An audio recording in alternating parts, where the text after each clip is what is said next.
তে বুঝা গেল বুড়া বেটারে বুড়া বেটা না কই আমার আব্বা কইতাম, মুখ পরিয়া আব্বা ডাকিতাম। অন্য মাঝে মাঝে গুনি আমার এক ভাইয়াক তো একদিন কইলাম, আমি আমার মা বাপরে টেকা দেই আবার খুঁজি আমি টেকা আনি, এটা একটা আনন্দ।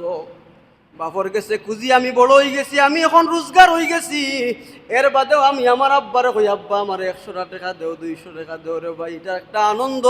তুমি তোমার টাকা তো ঠিক আছে, তুমি সংসারের পিছনে খরচ করডাই, বাপরা তো ফোরা টাকা দিলে ইলাই দিয়া আবার কইলে আব্বা আমারে 500 টাকা দেও। তোমার বাপ দুনিয়ার জমিনও যতদিন থাকবা তোমার লাগি খালি দোয়া করবা, আর তোমার সন্তানে খালি দেখিয়া শিকিব, তোমার সন্তানে ওলা খান তোমার লগে মুআমেলা খান করব, যা দুনিয়ায় করবা তা পাইবা। আমি আজকু আমার মা বাপরে আলাদা করিয়ে ও গোগর রাখছি, আর আমিও ন আমার পরিবার বিবিরে লইয়া সুখে শান্তিতে আছি। হ্যাঁ, সন্তানে দেখে দেখিয়া হেও তো মনে মনে ইকেরা ইলা তো সময় এক সময় আইব, যে সময় আমিও দেখমু দাদা দাদিরে জেলাখান আমার আব্বাই জেলাখান আলাদা রাখছো, তানরে ওলা আমি সাইজ করবো ওই সময়। ও দোস্ত আবাব এই সময় খালি খান দিয়া কোনো কুল কিনারা পাইতায় না বলে বুয়াই হাত তুলি লিছে, বুয়াই আমার কথা শুনে না, তার বউর কথায় হে চলে। তুমি একবার নিজের লগে হিসাব মিলাও, তুমি তোমার মা বাবার লগে কোন মুআমেলা খান করছো। এর লাগিয়া আল্লাহ রাব্বুল আলামিন ফরমাইন, ফালা তাকুল লাহুমা উফিন ওয়ালা তানহারহুমা ওয়া কুল লাহুমা কাওলান কারীমা। তুমি যদি শিক্ষিতও যদিও শিক্ষা মনে করলেও পুরাপুরি শিক্ষিত, এবার তোমার মা উম্মি আম মানুষ, বাপ আম মানুষ, এরার লগে শিক্ষিত ভাষায় মাত চলতো না, এরার লগে তারার বাসায় মাতিবা। আপনি ঢাকার তাহকা, চিটাং তাহকা, যে কোনো রাষ্ট্র যে কোনো বিদেশ তাহকা, মা বাপের লগে যে বাসায় মাতলে মা বাপের বিষয়টা সহজে বুঝতে পারেন, ও বাসায় মা বাপের লগে মাতিতা, এটা রসুলের আদেশ, রসুলে কই। এর লাগে দুস্থ আহবাব হল আমার অনুরোধ থাকলো, আমরা যারা মা বাবা দুনিয়ার জমিনে এখন জীবিত আছেন, আমরা খেজমত করতাম, মা বাপরে খেজমত করতাম। ও যে কইলাম নানি মা বাপরে বৃদ্ধ বিভিন্ন রোগে আক্রান্ত করিলায়, বিভিন্ন রোগে তারারে আক্রান্ত করিলায়, আস্তে আস্তে কিনারা লইয়া রসুন আর তেল দিয়ে পানি গরম করিয়া, রসুন আর তেল মিলাইয়া গরম করিয়া মা বাপর ফাও লাগাইয়া দেও, আতো লাগাইয়া দেও, গপ সপ করো, বাজার থেকে আইয়া আগে মার গেছে আও, আগে বাপর গেছে আও, আইয়া আগে হালত জানো মাই তুমি বালা আসনি, ও আমার বাবা তুমি বালা আসনি, তোমার কোনো অসুবিধা নেই, তোমার কোনো সমস্যা নেই, তুমি যদি খো তাইলে আমি তোমার নখ গুনতা ভালাইয়া দিতাম, তুমি যদি খো আমি তোমার চুলকে চিন্তা কাটিয়া দিতাম, তুমি যদি খো বাবা আমি তোমার আঙ্গুলো তোরা তেল মালিশ করতাম লাগাইয়া দিতাম। এই যে তৃপ্তি আর আরাম পাইবা, গর্দনা তাকি গাড় তাকিয়া অটোমেটিক শরীরে দোয়া দিব রে ভাই, তোমার ভবিষ্যৎ জিন্দগি উজালা ওই জীব। এর লাগিয়া আমরা প্রথম যারা বিয়া করছি না, এরা তো আগে যে সিস্টেমগুলা কইছি ফার্স্ট কাম আমরা করতাম, আর যারা সন্তান ফাইলিছি আমার যুবক ভাই এই নকল যারা আমার সামনে আসইন, যারা মা বাপ দুনিয়াত আসইন রে বাবা, নিয়ামত মনে করক্কা, কোনো ফায়দা পাইছুন না, জাগা জমিন কিচ্ছু নাই, দিক্কার দিন না জানি বলে আমার অমুকর বাপর কত সম্পদ, আমার বাপে আমার লোকে কিতা তৈলা, আমার বাপর কিতা আছে। ভাই তোমার বাপ যে আসেন ওখানে সবচেয়ে বড়, বাপ যে আসইন ওটাও তোমার লাগে নিয়ামত। বাপে কত বিঘা জমিন তৈলা, কত কি আর জমিন বন্ধে বাড়ি আছে, এগুলা না, বাপ যে খাড়া আসইন দুনিয়ায়, মা যে আসইন ওটাও তোমার লাগে সর্বশ্রেষ্ঠ উপহার।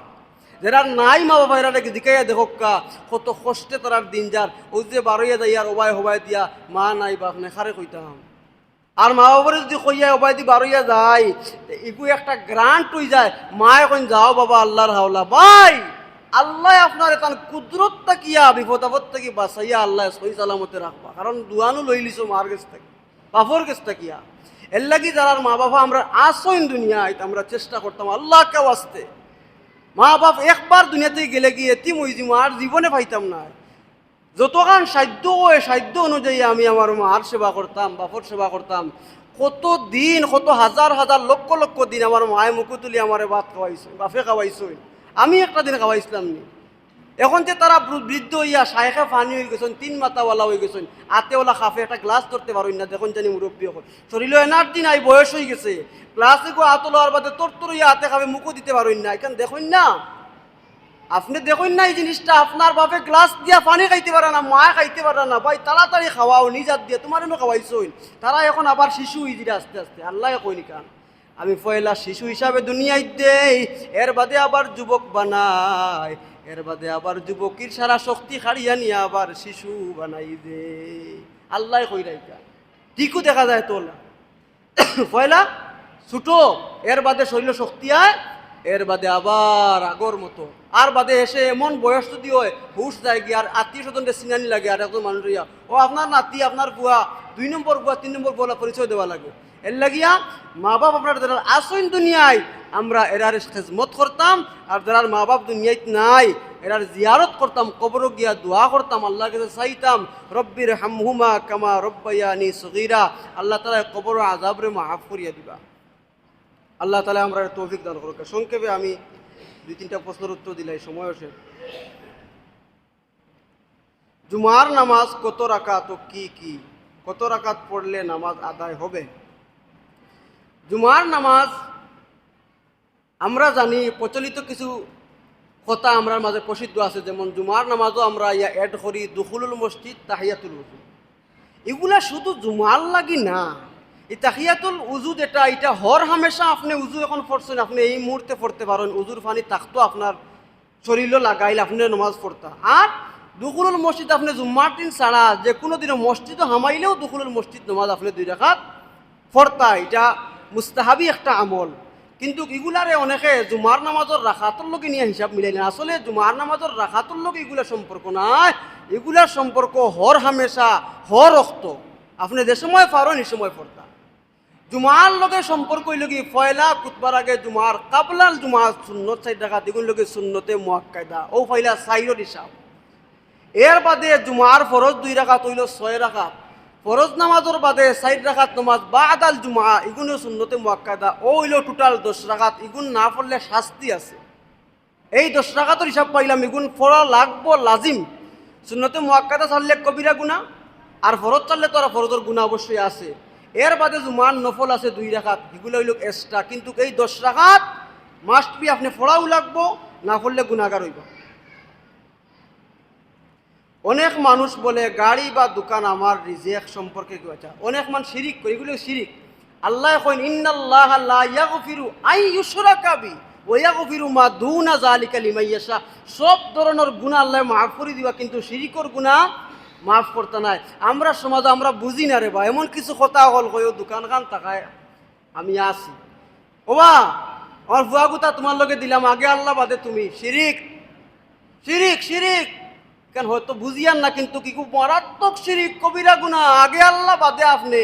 দোকানে আমারে খাওয়ার বিদেশ ফুয়াইগু দিছি, এর লাগি আমি খাইয়ার, নাউযুবিল্লাহ।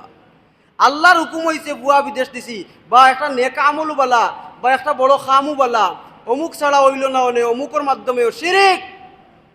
আল্লাহ যারে কবুল করবা তার মাধ্যমে নেক কাজ করাইবা, আল্লাহ যারে কবুল করবা তার মাধ্যমে আল্লাহ নেক কাম করাইবা। আমি ওখান কইতাম পারি গর্ব করিয়া বলে আল্লাহ আমার কবুল করছেন করতে গিয়ে আমি আজ 5 ওয়াক্ত নামাজ পড়তাম পারছি, আল্লাহ কবুল করছেন করতে গিয়ে একজনকে আমি সাহায্য সহযোগিতা করতাম পারছি, আল্লাহ আমারে কবুল করছেন। সব তার ভাই আল্লাহ ছাড়া কোনো মানুষ আল্লাহর লগে শরিক করলেও শিরিক হয়ে যায়, শিরিক থেকে আল্লাহ তাআলা আমরা হেফাজত করতাম। ইমামের পিছনে মুক্তাদি বা মুসল্লি সূরা কিরাত পড়া লাগবে কিনা? ইমাম মানি তো নেতা, ইমাম যে সময় খাড়া হয়ে গেছেন আপনি করে খাড়া হয়েছেন। ইমাম আবু হানিফা হাদিস পেশ করেন রসুলের হাদিসে কেরাতুল ইমামে কেরাতুল্লাহ, ইমামর কেরাত মুক্তাদির কেরাত, তসবিহ তাহলিলগুলা পড়বা, বাদ বাকি যে সময় ইমামে পড়িবা আপনার সামনে, এই সময় ইদা কুরিয়াল কুরআন ফাসতামিউ লাহু ওয়া আনসিতু লাআল্লাকুম তুরহামুন, এই সময় মন দিয়া শ্রবণ করতায়, আল্লাহ কিতাব পড়িরা আল্লাহর কালামর আয়াতগুলা মনোযোগ দিয়া শ্রবণ করতা, আপনি নিজে পড়া লাগতো না। আল্লাহ তাআলা আমরা বুঝার তৌফিক দান করুক, আমিন। ওয়া আখির দাওয়ানা আলহামদুলিল্লাহ।